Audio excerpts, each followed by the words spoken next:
Bringing Back the Wolves: How a Predator Restored an Ecosystem. Written by Jude Isabella and illustrated by Kim Smith. Table of Contents: An Unintentional Experiment, Taming the Wild, The Food Web, Silence in the Valley, Portrait of a Wolf and Its Pack, A Predator Moves In, An Ungulate Buffet, Tree Transformation, Business as Usual for Bison, Canids in the Middle, Sky Full of Predators, Feathered Frenemies, Grizzled Giants and Creepy Crawlies, The Valley Sings Again, The Return of the Beaver, Mending the Web, Glossary, Resources, and Index. An Unintentional Experiment.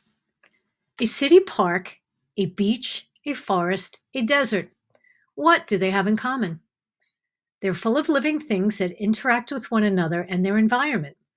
Take, for instance, a city park. It may be full of soil, trees, grasses, shrubs, flowers, insects, gray squirrels, birds, and people, and each has a relationship with the other. They're part of an ecosystem, a web of connections between the living and non-living. Every member of this park affects all the others. For example, if there was no soil, there'd be no trees.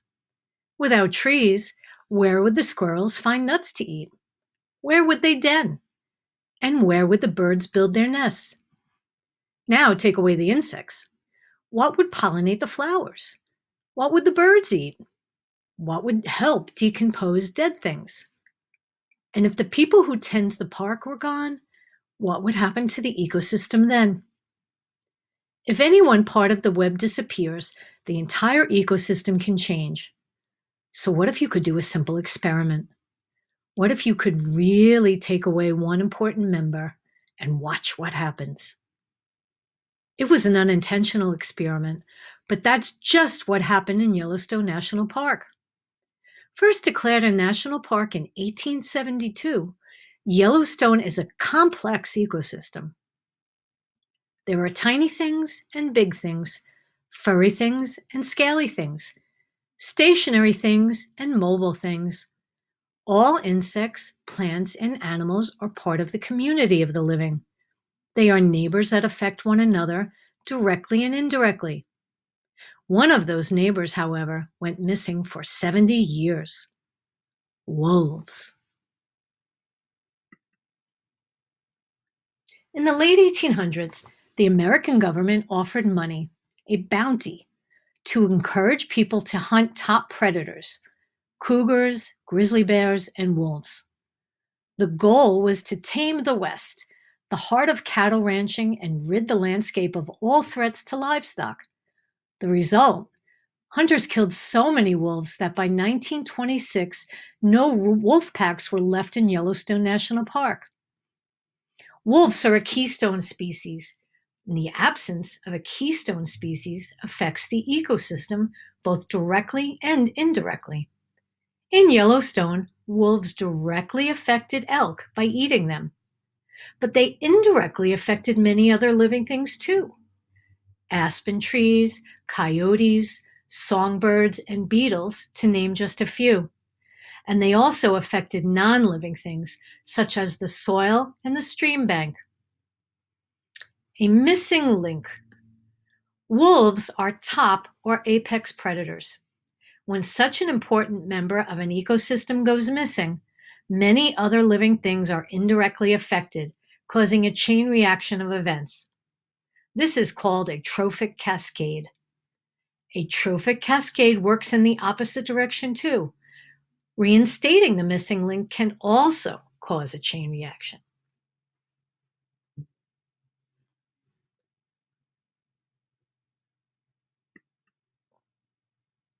The food web. Within an ecosystem, wolves, apex predators, sit at the top of the food chain. A food chain can be shown as a simple pattern, a straight line of one organism eating another. A network of food chains makes up a food web. Yellowstone's food web is made up of hundreds of different species, a few of which are shown at right. Without wolves, there was a break in one of Yellowstone's food chains, which led to an avalanche of changes to the food web. No wolves and fewer bears and cougars meant that their prey faced less danger. In Yellowstone, for example, wolves helped control the elk population. With no animals to hunt them, elk herds grew. And since elk are herbivores, they eat plants, they began browsing on the park's trees and plants in record numbers. Many herbivores nibbling their way across a landscape will eventually transform it. It's elemental.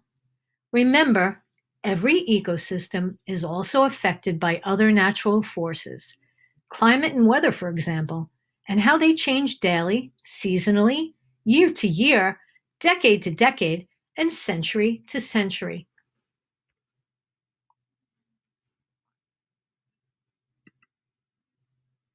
Silence in the Valley. It's 1995.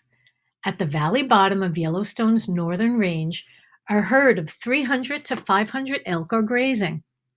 Elk don't usually clump together by the hundreds, but in this place there are too many of these ungulates, at least 20,000.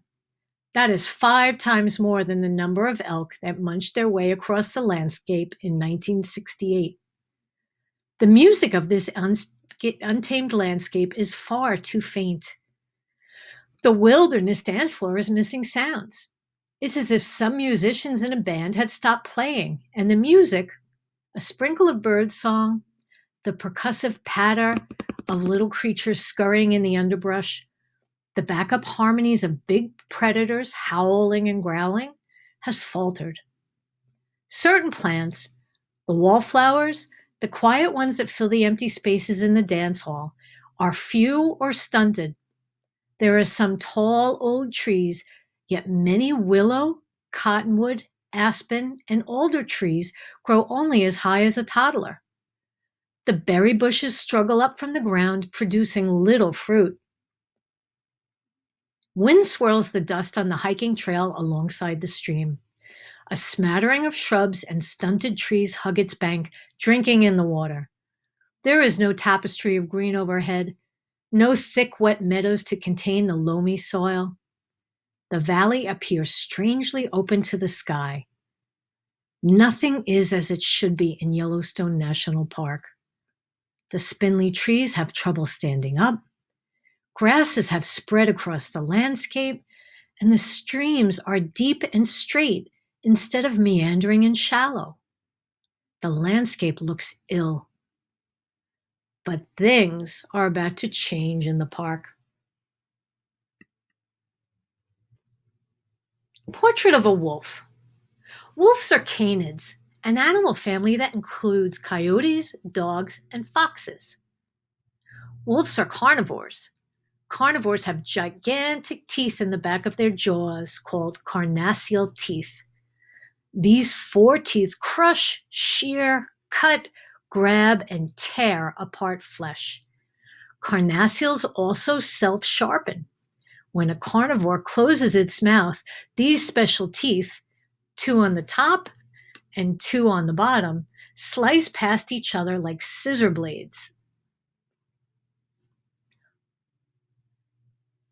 Wolves are all about family.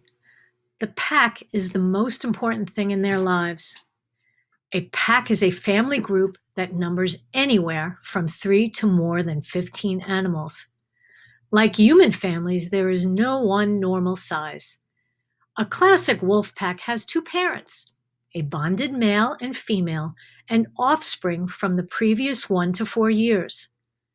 This multi-generational family often hunts together as a team, combining their formidable skills. The parents guide the group, splitting up duties when necessary. Though females and males both hunt and defend the pack, males will provide food to females staying close to the den to take care of pups, especially when they are nursing newborns. Litters average around 5 pups, though not all will survive.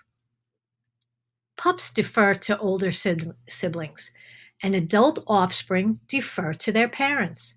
the matriarch and patriarch of the family.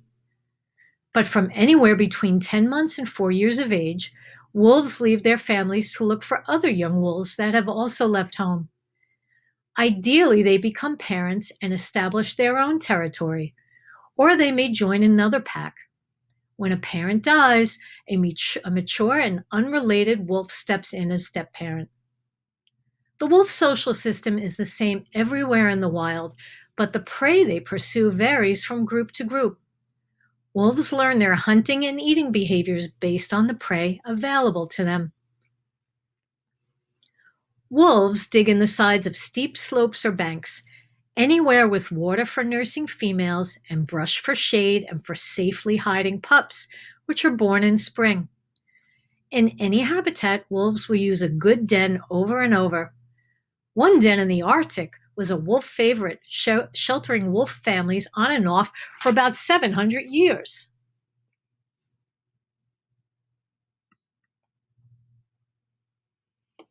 Release the wolves.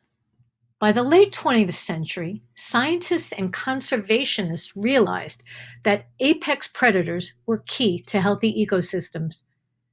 They knew that Yellowstone needed the top predators it had lost, wolves. They also knew they needed the kind of wolves that had learned to eat elk.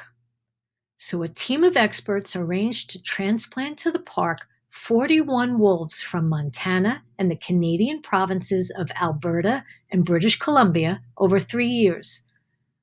They were wolves that hunted mostly elk and understood them as prey. The team gave the wolves time to adjust, then released them into the park's northern range. The elk were unaware of the new danger in their lives. A predator moves in. An elk cow shuffles through a blanket of snow, her reddish head bending forward toward the ground, her teeth nipping buds from a sapling. A little farther away, another reddish head reaches toward the ground, munching twigs, her belly stretched and big. The smallest animals huddle close to their bigger companions. The group chats. Elk, a highly vocal species, mew and squeak and chirp to each other to keep in constant contact. A hunter appears on the hillside, facing the wind and smelling its prey. Another wolf appears next to the first, and another, and another, and another. The 5 hunters pace as one. They scan the scene, the reddish creatures so close and blind to the danger. This place is new to the wolves, but the snow, the mountains, the clear sky, and the prey are familiar. And just like at home, winter is prime hunting season when elk are at their weakest. The wolves race across the landscape, a blur of black and gray blots in a frosty scene. They glance at the biggest of their prey, a bull elk, which promises a lot of meat, but they are wary of the sharp, deadly crown on his head. A male elk can impale a hunter with a quick toss of his head at the right moment, or maim one with a powerful kick. But there's plenty other prey to choose from. Never have the wolves seen so much potential food in one spot.